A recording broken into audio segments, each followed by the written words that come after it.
नमस्कार, मी कविताच टेस्टी फूडमध्ये सर्व खवय्यांचे पुन्हा एकदा स्वागत करते। आज आपण उपवासाचा चटपटीत व टेस्टी रताळ्याचा किस कसा करायचा ते पाहणार आहोत। रेसिपी खूप साधी आणि सोपी आहे। हा किस चवीला खूपच छान लागतो आणि बनवायलाही खूप सोपा आहे। 10 मिनिटातच तयार होतो। बऱ्याच लोकांना उपवासाला गोड पदार्थ व साबुदाणा आवडत नाही, त्यांच्यासाठी हा एक बेस्ट ऑप्शन आहे। रताळं हे कंदमूळ पिष्टमय पदार्थ आहे। हा किस खाल्ल्यामुळे छान पोटही भरतं। चला तर हा चटपटीत रताळ्याचा किस कसा करायचा ते पाहूया। तुम्ही या चॅनलला अजून सबस्क्राइब केले नसेल तर जरूर सबस्क्राइब करा, ते निशुल्क आहे। आज आपण रताळ्याचा किस पाहूया, तो कसा बनवायचा। त्यासाठी काय काय साहित्य लागलं आहे ते घेऊया। रताळा घेतलेला आहे मी एक, आल्याचा किस घेतलेला आहे, मिरची, जिरे, चवीपुरतं मीठ, कोथिंबीर, जाड दाण्याचा कूट। कोथिंबीर जर उपवासाला तुम्ही खात असाल तर घाला, नाही घातली तरी चालेल। तुम्ही अजून या चॅनलला सबस्क्राइब केले नसेल तर सबस्क्राइब बटनला क्लिक करा आणि बेल आयकॉनला प्रेस करायला विसरू नका, जेणेकरून नवीन रेसिपीचे नोटिफिकेशन तुम्हाला येतील। आधी मी आता रताळं हे वरचे साल काढून घेते रताळ्याचे चांगले आणि किसून घेते रताळं। हा रताळ्याचा किस आहे ना, तुम्ही अगदी वेळेवर किसवा, नाही तर हा लगेच काळा पडतो। मला जर हा किस करायला जर वेळ लागत असेल तर तुम्ही मग हा रताळ्याचा किस थोडा वेळ पाण्यात टाका, मग चांगला राहील। नाहीतर मग असंच वरती ठेवला तर मग तो काळा पडेल। कढई गरम करायला मी ठेवलेली आहे, त्यात मी आता एक चमचा साजूक तूप घालते। तुम्ही तेल घातलं तरी चालेल याच्यामध्ये, पण मी हा उपवासाचा पदार्थ आहे त्याच्यामुळे मी तूप घातलेलं आहे। तूप आपलं चांगलं गरम झालेलं आहे, यात आपण जिरे घालूया। जिरे छान फुलले पाहिजे नेहमी असे, तरच ते चवीला चांगले लागतात। जिरे आपले छान आता फुलले बघा। आता याच्यामध्ये हिरवी मिरची टाकू। हिरवी मिरची तुमच्या आवडीप्रमाणे तुम्ही कमी जास्त करू शकता, तिखट पाहिजे असेल तर तुम्ही अजून घालू शकता। मी इथे 2 हिरव्या मिरच्या घातलेल्या आहेत। हिरवी मिरची छान भाजली आहे, त्यात थोडंसं मी आलं घालते।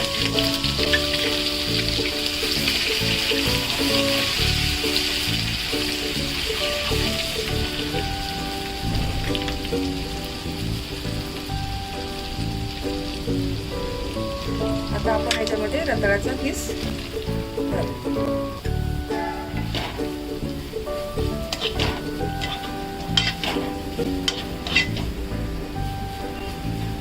छान असा तुपामध्ये ना थोडासा परतून घेतलेला आहे हा। आता आपण याला ना 1 मिनिटभर वाफ काढून घेऊया। हे बघा आपला छान किस आता वाफलून झालेला आहे। आम्ही 2 ते 3 मिनिटं छान त्याला वाफलून घेतलेलं आहे। यात मी आता चवीपुरतं मीठ घालते आणि हा दाण्याचा कूट ना याच्यात तुम्ही जाडसरच घ्या, मध्ये मध्ये खाताना दाण्यात आले ना दाताखाली तर छान लागतात, त्यामुळे तुम्ही जाडच दाण्याचा कूट घ्या याच्यामध्ये। हा रताळ्याचा किस आहे ना, तुम्ही महाशिवरात्रीला नक्की करून बघा, खूप छान लागतो चवीला हा।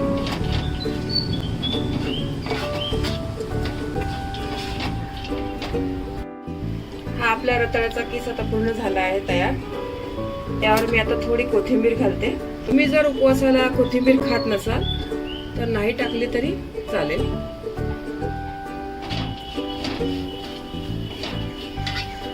चवीला खूप सुंदर लागतो हा रताळ्याचा किस। गोड खाऊन जर कंटाळा आला असेल तर मग अशा टाईपने नक्की तुम्ही करून बघा रताळ्याचा किस, मस्त लागतो। हा असा रताळ्याचा किस तयार करून झालेला आहे आपला। हा अगदी झटपट होणारा आहे, कमी साहित्यात 10 मिनिटात झालेला आहे हा रताळ्याचा किस। तुम्ही नक्की घरी करून पहा आणि कसा झाला आहे हे मला कमेंट्सद्वारे कळवा। ही रेसिपी आवडली असेल तर व्हिडिओला लाईक करा, शेअर करा आणि कविताच टेस्टी फूडला सबस्क्राइब करा आणि हो, बेल आयकॉनला प्रेस करायला विसरू नका। त्याचबरोबर तुम्ही मला फेसबुक, इंस्टाग्राम आणि पिनट्रेस्टवर देखील फॉलो करू शकतात, त्यांची लिंक डिस्क्रिप्शन बॉक्समध्ये दिलेली आहे। तुम्ही ही रेसिपी कोणत्या गावातून पाहताय तेही सांगा, तर पुन्हा भेटूया एका नवीन रेसिपीसह. तोपर्यंत मस्त खा, काळजी घ्या. धन्यवाद.